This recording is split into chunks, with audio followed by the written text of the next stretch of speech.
हाय बच्चों, welcome back to my channel. पिछले video में हम लोगों ने देखे थे एशोप्स फेबल्स के दोनों भी स्टोरीज़। तो आज हम उसके देखेंगे क्वेश्चन आंसर। मैंने आप लोगों को कहा था कि मैं इसका क्वेश्चन आंसर का वीडियो भी जल्दी ही अपलोड करूँगी।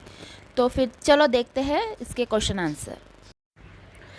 तो फर्स्ट वाला क्वेश्चन है, आंसर द फॉलोइंग क्वेश्चन।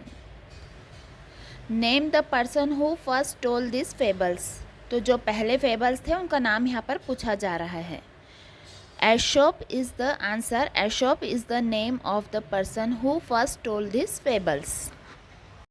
देखो बी वाला क्वेश्चन देखते हैं हम। What did the stag like about himself? Why? तो जो स्टैग था, जो बारहसिंगा था, उसको खुद में क्या पसंद था, उसको खुद की कौन सी चीज़ पसंद थी और क्यों पसंद थी। तो अगर आप लोगों ने पिछला वीडियो देखे होंगे तो आप लोगों को पहले से पता होगा कि उसको कर्विंग जो एंटलर्स थे, उसके जो सिंग जो उसके मुड़े हुए थे, वो उसको बहुत ज़्यादा पसंद थे क्योंकि वो उससे बहुत ज़्यादा हैंडसम दिखता था, है ना। तो आंसर है the stag liked his curving antlers because they made him looks handsome. See, what was the stag unhappy with, why. तो वो स्टैग खुश नहीं था। क्यों खुश नहीं था वो स्टैग? तो चलो आंसर देखते हैं। The Stag was unhappy with his legs because they were अगली एंड स्पेंटली विथ स्मॉल फिट्स। क्योंकि उसके पैर कैसे थे, हम लोगों ने देखे, लंबे और छोटे थे उसके पैर, इसलिए वो खुश नहीं था स्टैग उनके पैरों से। What did the dog do when the ox went near the manger? Dog ने क्या किया जब वो ऑक्स मैंजर के करीब आया? तो डॉग क्या कर रहा था? डॉग जब ऑक्स मैंजर के करीब आ रहा था तो ज़ोर ज़ोर से भौंक रहा था, उसके ऊपर ऐसे झपट्टे मार रहा था, है ना। Answer, the dog began to bark loudly when the ox went near the manger. E, write the message of each of these two stories. तो ये दोनों स्टोरी से हमें क्या मैसेज मिला, क्या हमें सीख मिली ये दोनों स्टोरी से, वो लिखना है। Answer, we should not dislike things that don't look pretty because they are often more useful to us. Second, we should not begrudge other what we don't enjoy yourself. तो देखो बच्चों, हमें यहाँ पर पहली स्टोरी से क्या message मिला?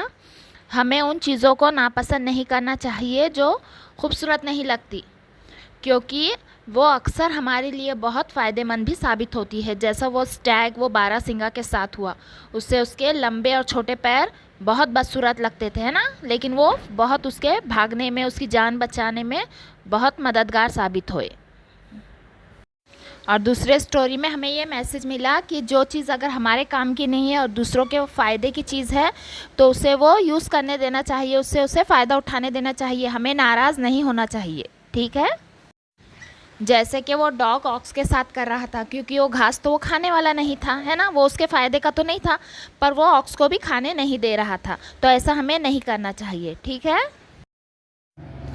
सेकेंड वाले क्वेश्चन में का ए वाला देखते हैं अब हम। What the stag said when he saw his reflection? जब स्टैग ने, बारहसिंगा ने अपना रिफ्लेक्शन पानी में देखा तो उसने क्या कहा? Answer, how handsome I look, how beautiful are their curving antlers, how they add to my beauty, how graceful they look. After looking at his legs he said, look at my legs, oh they are so ugly, all spindly with small feet. तो उसने क्या कहा? मैं कितना खूबसूरत हूँ, कितना खूबसूरत लग रहा हूँ मैं, ये मेरे कर्विंग एड्स तो मेरे खूबसूरती में और चार चांद लगा रहे हैं, मैं कितना खूबसूरत दिख रहा हूँ, है ना। उसने ऐसा कहा था ना बारहसिंगा ने। उसके बाद उसने अपने पैरों को देखा पानी में और फिर बोला ये कितने बदसूरत है, कितने लंबे और छोटे हैं, है ना। B, what the stag said at the end. और आखिर में स्टैग ने क्या कहा? Answer, I realize now that my ugly feet saved my life.